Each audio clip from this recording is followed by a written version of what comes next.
오늘도 하나님의 은혜가 저와 여러분에게 함께하기를 기원합니다. 고린도 교회는 문제가 많은 교회였습니다. 그래서 하나씩 살펴보다 보면은 이게 교회가 맞나 싶을 정도로 심각한 문제가 있는 교회가 고린도 교회였습니다. 지난주에 살펴보았듯이 세상의 가치관이 그대로 교회에 들어와서 하나님께서 금지하신 일들을 세상에서 문제가 없다고 하니까 교회에서도 세상과 함께 문제가 없다며 교회 안에서 하나님께서 금지하신 일들을 했습니다. 그걸 보면서 사도 바울이 그런 자들은 하나님의 나라를 유업으로 받지 못한다 아주 분명하게 경고했습니다. 고린도전서 6장 9절과 10절 말씀 같이 한번 읽어보겠습니다. 불의한 자가 하나님의 나라를 유업으로 받지 못할 줄을 알지 못하느냐. 미혹을 받지 말라. 음행하는 자나 우상 숭배하는 자나 간음하는 자나 탐색하는 자나 남색하는 자나 도적이나 탐욕을 부리는 자나 술 취하는 자나 모욕하는 자나 속여 빼앗는 자들은 하나님의 나라를 유업으로 받지 못하리라. 아멘. 근데 이 말씀을 읽을 때 오해하지 말아야 될 것은 이것은 행위 구원을 말하는 게 전혀 아닙니다. 행위 구원은 내가 이런 것을 해야지 구원받는다라고 하는 것을 말하죠. 근데 지금 하나님께서 하시는 말씀은 오히려 하지 말라고 하시는 거예요. 잘 보면 하나님께서 사람에게 요구하시는 것은 처음부터 하지 말아야 할 거에 대해서 하지 말라고 하신 것입니다. 잘 보시기 바랍니다. 하나님께서 우리에게 하라고 하신 것이 많아요? 하지 말라고 하신 것이 많아요? 하지 말라고 하신 것이 많습니다. 하나님께서 자기 백성에게 주신 10가지 언약의 말씀을 한번 생각해 보시기 바랍니다. 대부분이 다 뭐죠? 하지 말라입니다. 그러니까 우리는 뭘 해서 구원받는 게 아닙니다. 오히려 하지 않아야 구원받습니다. 하지 않아야 구원받으니 그걸 어떻게 행위 구원이라고 할 수 있겠습니까? 그리고 또 잘 보시면 하나님께서 금지하신 하지 말아야 할 것들은 전부 다 뭐냐면 하나님의 백성이라면 당연히 하지 말아야 할 것들을 말씀하셨습니다. 하나님께서는 자기 백성에게 당연한 것을 요구하십니다. 그러면 우리는 하나님의 말씀을 따라서 이것들을 하지 말아야 합니다. 불의, 음행, 우상숭배, 간음, 탐색. 탐색 뭐죠? 결혼하지 않은 상태에서 이성을 탐하는 것을 탐색이라고 합니다. 남색, 동성간이죠. 결혼 여부와 상관없이 같은 성, 동성을 탐하는 것을 말합니다. 도적, 탐욕, 술 취하는 자, 모욕하는 자, 속여 빼앗는 자. 우리는 이런 사람이 되어서는 안 됩니다. 예수 믿는 사람이라고 하면서 이러한 사람이 된다면 이것은 도리어 나를 구원하신 예수님을 모욕하는 것입니다. 지난 수요일 날 말씀을 드렸습니다. 어느 날 뉴스 기사를 보니까 이런 기사가 있었습니다. 불륜하는 사람인데 교회 다니더라. 이런 기사가 떴어요. 그걸 보면서 무슨 생각이 들었을까요? 부끄럽다는 생각이 들었습니다. 부끄럽다는 생각이 들었어요. 근데 이 말은 죄인은 예수님을 믿을 수 없냐? 그 얘기가 아닙니다. 교회는 오히려 죄인들의 집합소입니다. 우리 가운데 죄인 아닌 사람이 있나요? 없습니다. 다 죄인입니다. 그리고 예수님은 죄인을 위해서 오셨습니다. 그리고 죄인을 만나셨습니다. 마태복음 9장 13절 말씀 같이 한번 읽겠습니다. 너희는 가서 내가 긍휼을 원하고 제사를 원하지 아니하노라 하신 뜻이 무엇인지 배우라. 나는 의인을 부르러 온 것이 아니요 죄인을 부르러 왔노라 하시니라. 아멘. 예수님은 죄인을 부르러 오셨고 죄인과 만나셨습니다. 그러나 결코 죄를 용납하지는 않으셨습니다. 그래서 죄인들을 만나시고 반드시 이 말씀을 하셨습니다. 요한복음 8장 11절 말씀 같이 읽겠습니다. 대답하되 주여 없나이다. 예수께서 이르시되 나도 너를 정죄하지 아니하노니 가서 다시는 죄를 범하지 말라 하시니라. 아멘. 예수님께서 뭐라고 하시죠? 죄인을 만나시고 그들에게 말씀하시는 것, 죄를 범하지 말라. 예수님은 죄를 결코 허용하지 않으셨습니다. 예수 믿는 사람은 예수님 안에서 새 것이 된 사람들입니다. 그러나 그 내면에서는 옛사람과의 전쟁이 없을 수가 없어요. 죄를 범하던 습관과 죄를 혐오하는 새로운 성향이 싸우는 겁니다. 그래서 바울이 이렇게 말했습니다. 로마서 7장 21절에서 23절까지 말씀 또 같이 읽습니다. 그러므로 내가 한 법을 깨달았노니 곧 선을 행하기 원하는 나에게 악이 함께 있는 것이로다. 내 속 사람으로는 하나님의 법을 즐거워하되 내 지체 속에는 한 다른 법이 내 마음의 법과 싸워 내 지체 속에 있는 죄의 법으로 나를 사로잡는 것을 보는도다. 아멘. 지금 사도 바울은 죄라고 말하기 애매한 것을 말하지 않습니다. 분명하게 의식해서 알 수 있는 죄를 말하고 있습니다. 우리는 죄라는 것이 너무나 분명하고 명확한 죄와 싸우는 사람들입니다. 애매한 것과 싸우는 사람들이 아니요. 이건 죄가 맞나 틀리나 이런 것과 싸우는 게 아니라 명확하고 분명한 죄와 싸우는 사람들이 우리들입니다. 우리의 매일은 우리의 죄성과 싸우는 매일이고 우리의 항상 싸우는 그 싸움은 예수님을 의지하여 예수님의 말씀을 의지하여 승리하고 이기는 싸움을 싸우는 것입니다. 예수 믿는다 하면서 여전히 죄 가운데 있는 사람들, 부끄러운 줄 모르고 여전히 죄를 범하는 사람들, 자기가 하고 있는 행동이 자기가 사실은 예수 믿지 않는 사람이라는 것을 나타내고 있는 것입니다. 그러니까 세상 사람들이 나를 향해서 뭐라고 말을 하는지 한번 들어보시기 바랍니다. 저 사람은 말로는 예수 믿는 사람이라고 하면서 하는 행동을 보면 우리랑 똑같다 라고 말을 하는지, 아니면 저 사람은 정말 예수님의 말씀대로 살려고 애쓰고 노력하는 사람이야 라고 말을 하는지, 나를 향해서 뭐라고 하는지 한번 귀 기울여 들어보시기 바랍니다. 예수님께서는 우리를 뭐라고 부르시냐면 이 세상의 빛과 소금이라고 하셨습니다. 사도 바울은 예수님께서 이 땅에 계실 때 예수님을 만나 뵙지 못한 사람입니다. 그렇기에 사람들이 사도 바울을 두고 이 사람이 정말 사도가 맞는지 아닌지 궁금했습니다. 예수님의 다른 사람들은, 예수님의 다른 제자들은, 사도들은 교회로부터 사례를 받습니다. 사례를 받는데 바울은 자기가 사도라고 하면서 사례를 받지 않아요. 그러니까 의심이 생겼습니다. 예수님께서 이 땅에 계실 때 제자들에게 이렇게 말씀하셨습니다. 마태복음 10장 9절과 10절 말씀 같이 한번 읽겠습니다.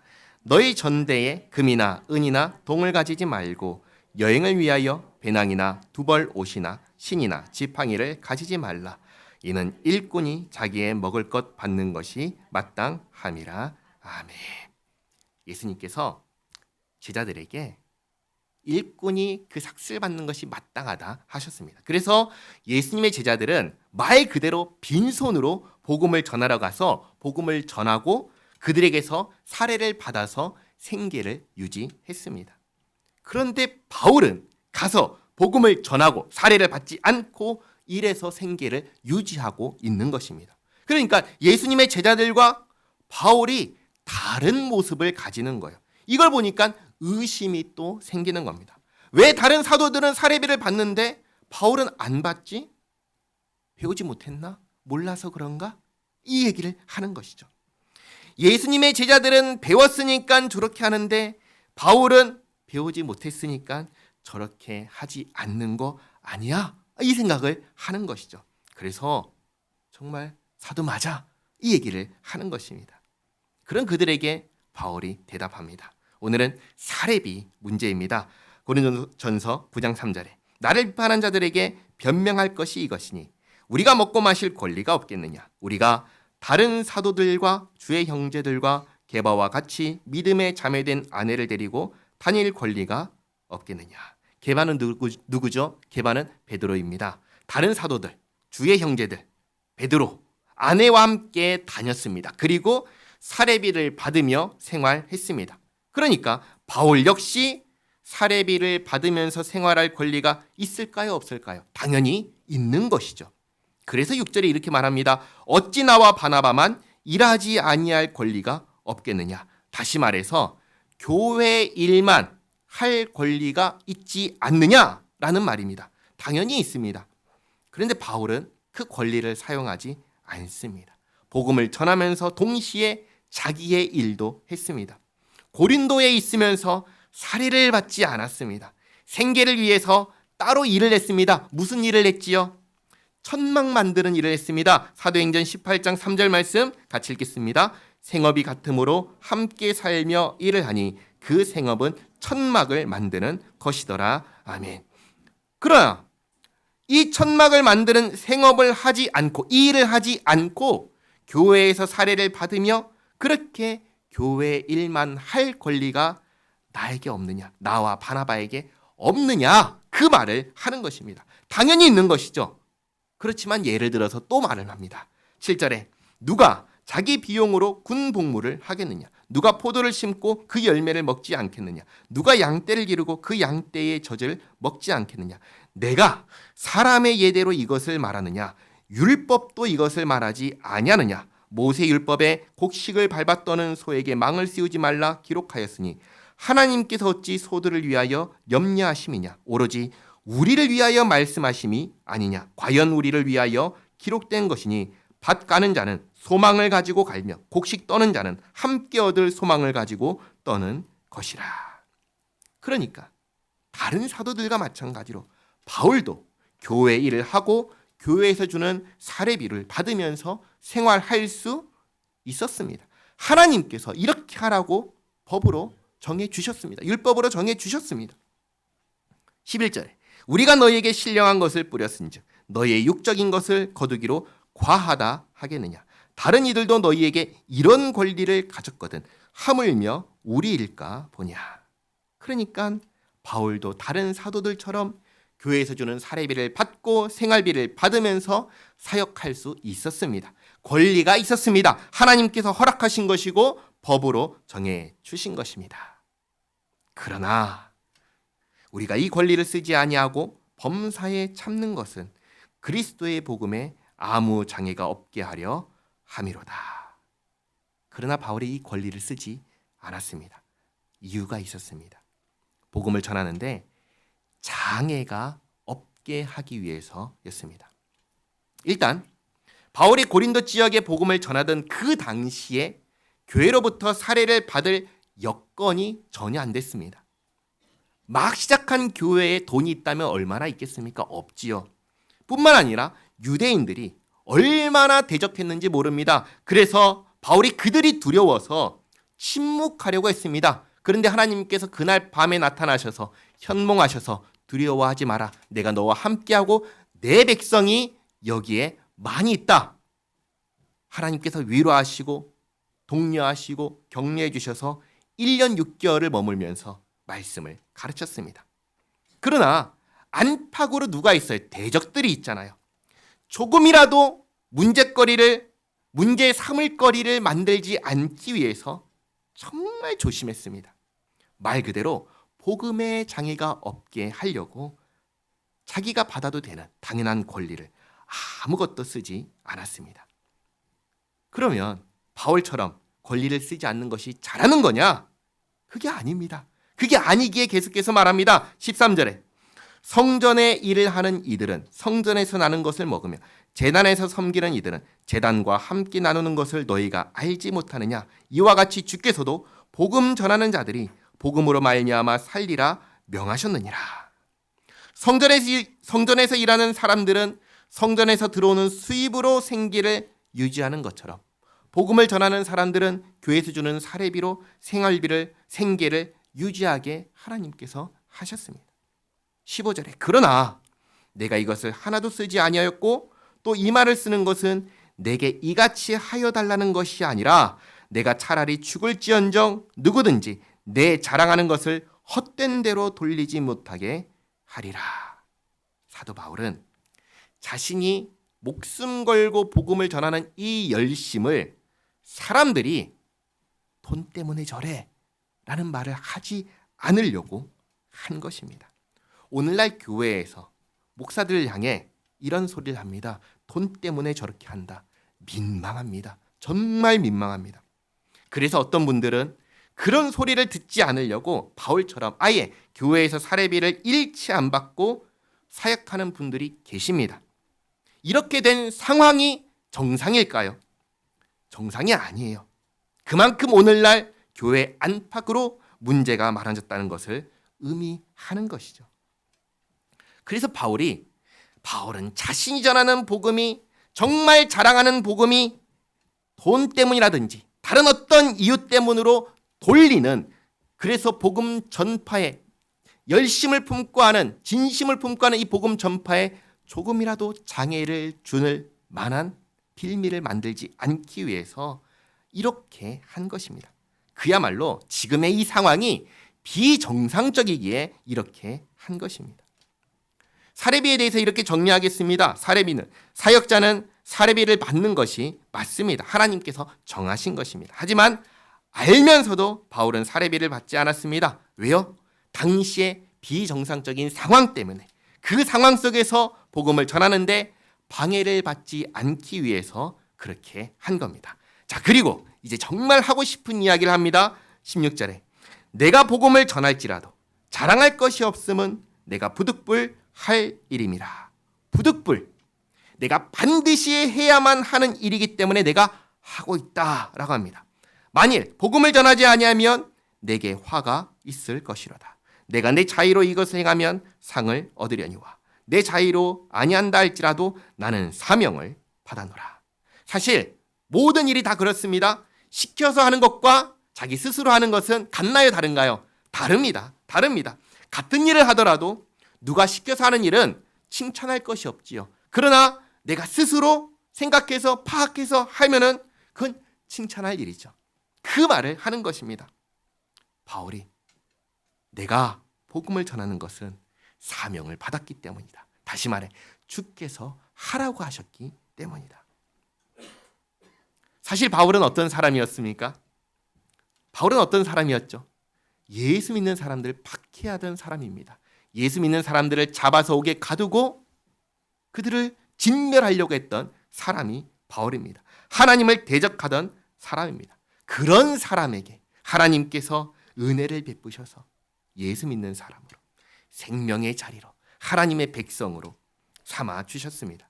하나님의 진노 가운데 멸망해도 할 말이 없는 사람인데 하나님께서 구원을 베풀어 주셨습니다.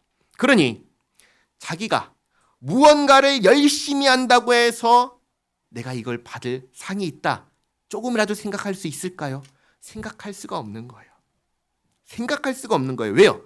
나는 어떤 사람이었죠? 하나님을 대적하던 사람이었기 때문에 조금 더 그런 생각을 할 수가 없는 거예요. 지금까지 내가 해온 것이 있는데, 하나님을 대적하던 과거가 있는데 어떻게 하나님께서 주시는 상을 기대할 수 있겠습니까? 그럴 수 없는 것이죠. 그래서 18절에 이렇게 얘기를 하죠. 그런즉 내 상이 무엇이냐? 내가 복음을 전할 때 값없이 전하고 복음으로 말미암아 내게 있는 권리를 다 쓰지 아니하는 이것이로다. 그러니까 바울이 정말 바라는 것이 뭐죠? 나를 구원하신 하나님만 바라는 것입니다. 내게 이 땅에서 내게 주어지는 권리, 그건 누릴 수도 있고 누리지 않을 수도 있습니다. 누리지 않는다고 해서 잘하는 것도 아니고 누린다고 해서 잘못하는 것도 아닙니다. 근데 바울은 자기 자신이 누릴 자격이 없는 사람이라는 것을 너무나도 잘 알고 있습니다. 그리고 그런 자신이 받은 은혜가 도무지 갚을 수 없을 정도로 크고 넓고 깊다는 것을 알았습니다. 그래서 내가 할 것은 그저 하나님께서 주신 사명에 충성하는 것뿐이고, 혹 그렇게 했을 때 하나님께서 상을 주신다면 나는 그것으로 족하다, 그 얘기를 하는 것입니다. 그리고 이 땅에서의 모든 권리 누리지 않고 그저 하나님만 바라보며 주께서 주신 사명을 온전히 감당했을 때 하나님께서 나에게 주실 상, 바울이 기대하는 상이 있습니다. 그게 뭘까요? 고린도전서에서는 이렇게 말했습니다. 고린도전서 4장 5절 말씀인데요. 같이 한번 읽어보겠습니다. 그러므로 때가 이르기 전 곧 주께서 오시기까지 아무것도 판단하지 말라.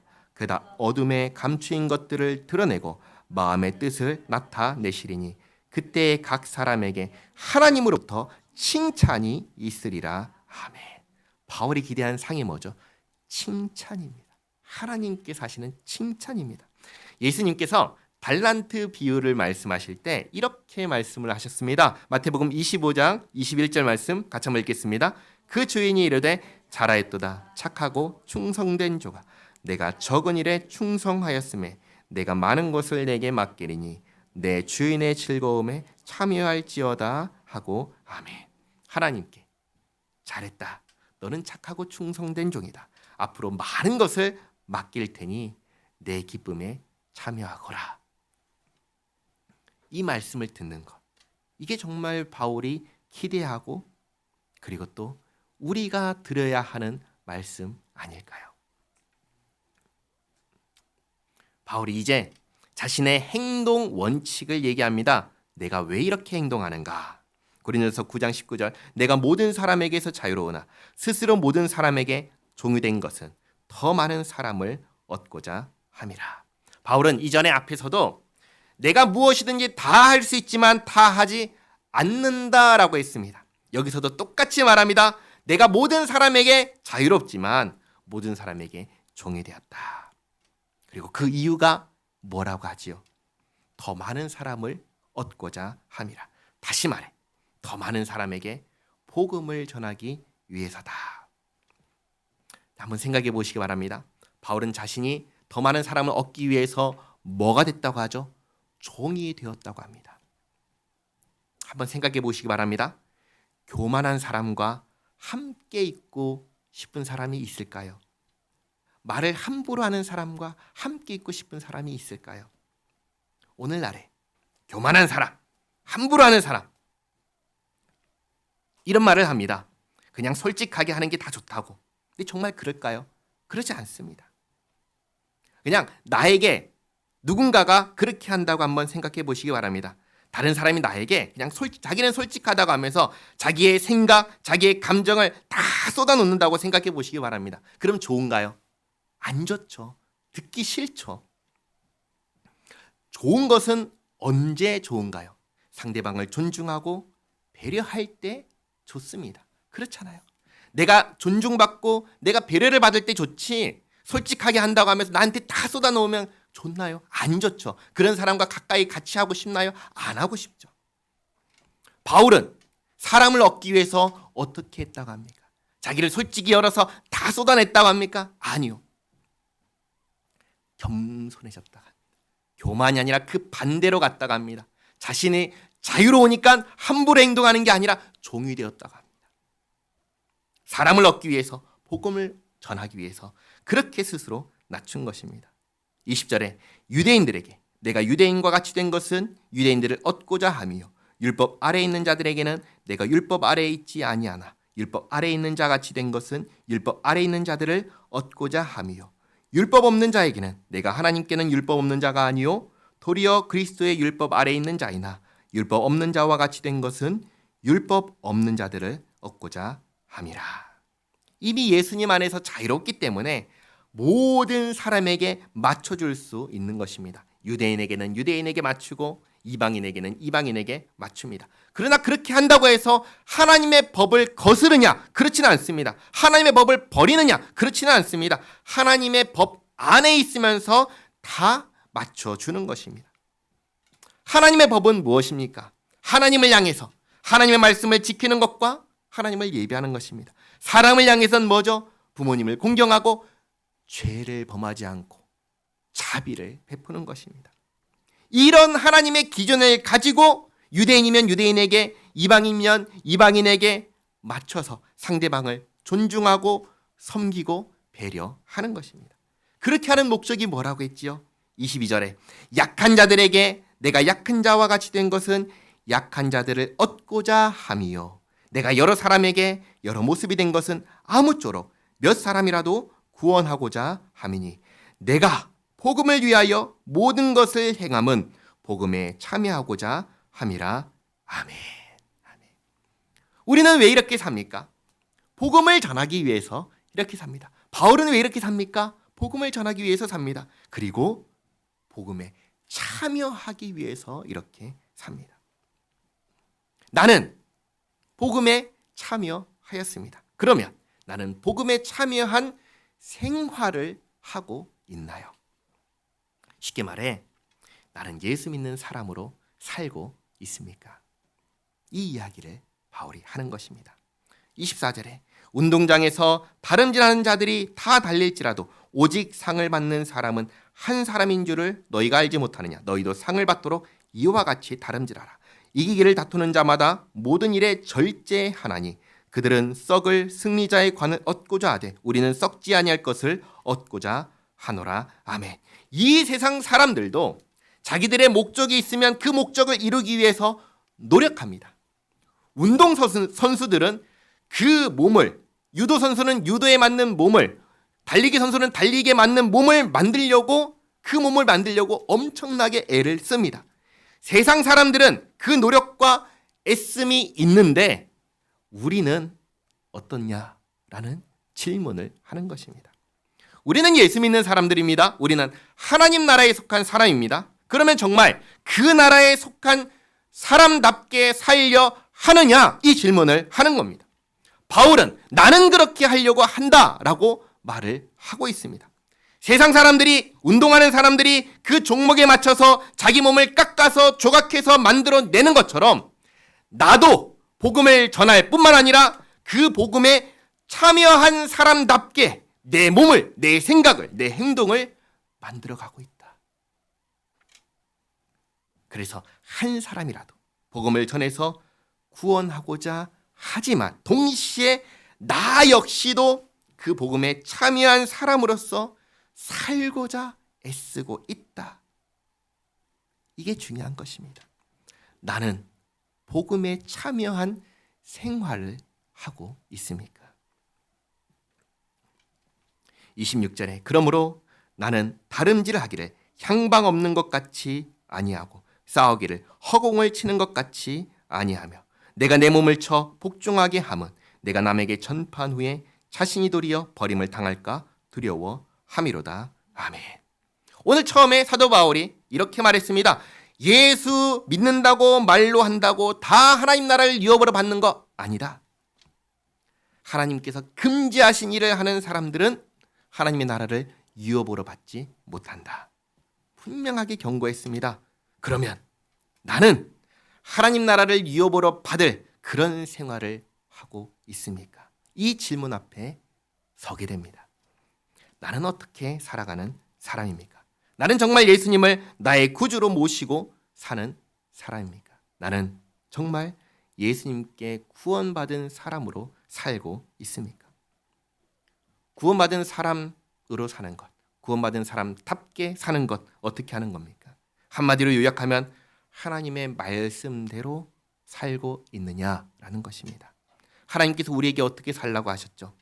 하나님 사랑하고 이웃 사랑하며 살라고 하셨습니다. 이미 말씀드렸습니다. 수도 없이 말씀드렸습니다. 하나님 사랑은 어떻게 하는 것이죠? 예배하는 것입니다. 예배하는 것입니다. 우리가 하나님을 사랑한다는 것을 무엇으로 나타냅니까? 예배하는 것으로 나타냅니다. 그런데 예배하지 않는다. 그건 우리가 하나님보다 다른 무언가를 더 중요하게, 더 우선해서 생각하고 있다는 것을 나타내는 것입니다. 이웃사랑은 또 어떻게 합니까? 세 가지를 말씀드리죠. 부모 공경, 이웃에게 죄짓지 않는 것, 이웃을 향하여 자비를 도와주는 것. 부모님께 공경하는 것, 효도하는 것이죠. 죄를 짓지 않는 것, 말할 필요가 없죠. 이웃에게 자비를 베푸는 것, 당연한 것이죠. 이렇게 이러한 실제 내 삶이 있느냐 이것입니다. 내가 예수 믿는 사람이라는 것을 무엇으로 증명합니까? 내 생활로 증명하는 것입니다. 어떤 생활로 증명합니까? 하나님께서 우리에게 주신 그 말씀을 지켜 행하는 것으로 증명하는 것입니다. 하나님이 누구십니까? 예수님이 누구십니까? 그분은 나의 주님이십니다. 인생의 주인은 이제 더 이상 내가 아닙니다. 나의 주인은 하나님이십니다.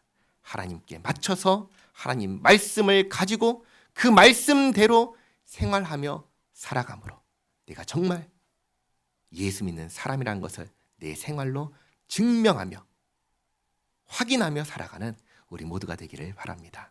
기도하겠습니다. 좋으신 하나님, 결국 우리의 생활로 우리가 어떤 사람인지를 드러낸다는 사실을 깨닫습니다. 하나님, 우리가 과연 예수님을 나의 구주로 모시고 사는 사람이라는 것을, 내가 정말 예수 믿는 사람이라는 것을 우리의 생활로 증명하기를, 나타내기를 원합니다. 우리가 생각하고 말하고 행동하는 모든 영역에서 참으로 하나님의 사람으로, 하나님의 사람답게 살게 하옵소서. 그리하여 이 땅에 주님의 영광을 온전히 드러내는 성도 되게 하옵소서. 예수님의 이름으로 기도하옵나이다. 아멘.